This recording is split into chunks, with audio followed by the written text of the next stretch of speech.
पहाड़ों में बरसात का मौसम शुरू हो गया है और ऐसे में मेरे पास किताबें पढ़ने के अलावा और कुछ बचा नहीं है करने को। हेलो हाय, मेरा नाम पंकज जीना है और ये है वॉइस नोट इन ड्राफ्ट। कैसे हो? ज़िंदगी में सब कुछ ठीक ठाक है? यहाँ भी सब कुछ ठीक ठाक है, बस आलस थोड़ा सा ज़्यादा आ रहा है इन दिनों। इसीलिए घर में बैठ कर के बस खिड़की से बारिश को बरसते हुए देखते हैं और कुछ किताबें पढ़ लेते हैं। आज मैंने बहुत वक्त बाद एक किताब दोबारा से पढ़ी, जिस किताब का नाम है गुनाहों के देवता। जब मैं उस किताब को पढ़ रहा था तो मुझे लगा कि क्यों ना उस किताब के बारे में आज बात की जाए।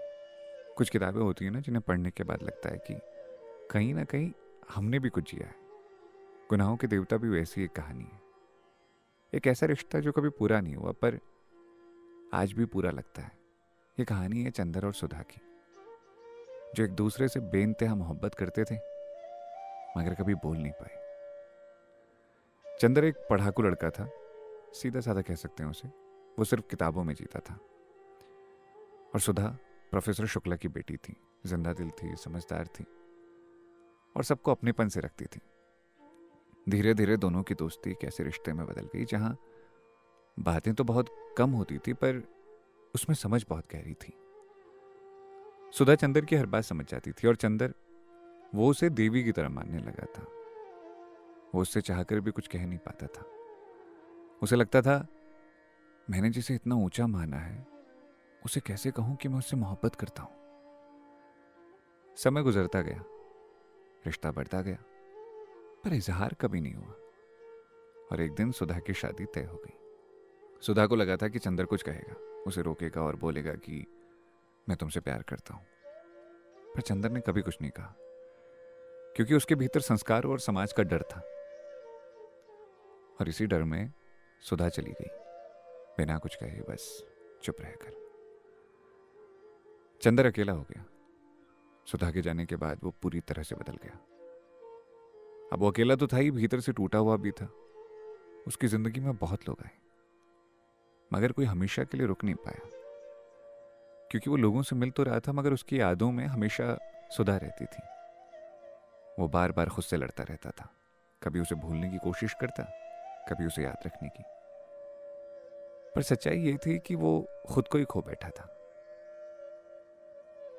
फिर जब सुधा लौट कर आई ना, सालों बाद, तब वो शादीशुदा थी मगर उसके चेहरे पर वो सुकून नहीं था। मगर उसकी आंखों में एक सवाल था, तुमने उस दिन कुछ कहा क्यों नहीं मुझसे? और चंदर के पास तो कोई जवाब था नहीं। वो बस इतना कह पाया, मैंने तुम्हें बहुत ऊंचा मान लिया था। मैं तुमसे मोहब्बत नहीं करता था, तुम्हारी इबादत करता था।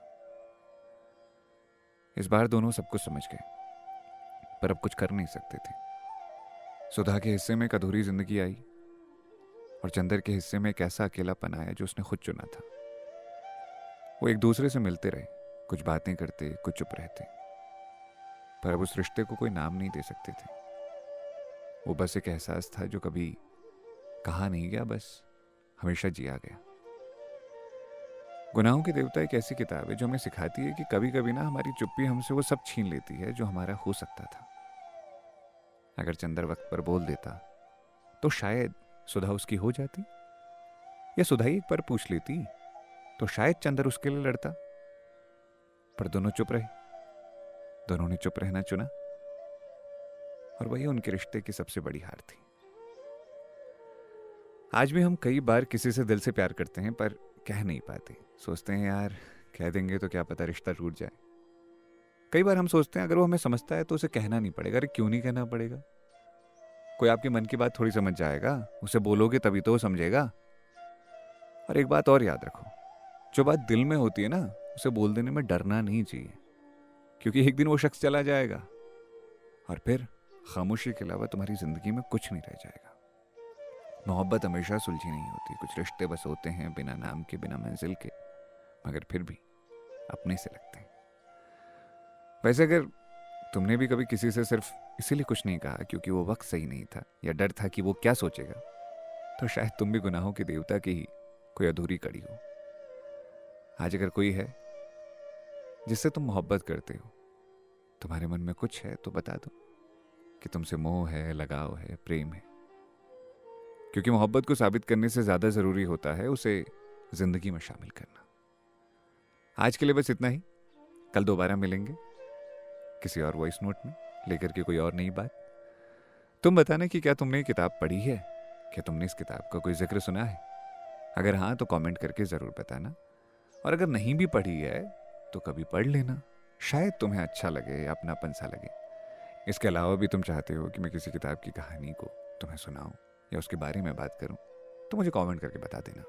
अपना ख्याल रखना, और अगर किसी यात्रा पे जा रहे हो, कोई एग्ज़ाम है तुम्हारा, तो उसके लिए गुड लक। अपना ख्याल रखना, हो सके तो अपनी बातें मुझे बताते रहना। सुनते रहो वॉइस नोट इन ड्राफ्ट। मेरा नाम है Pankaj Jeena. Bye bye, take care, good night.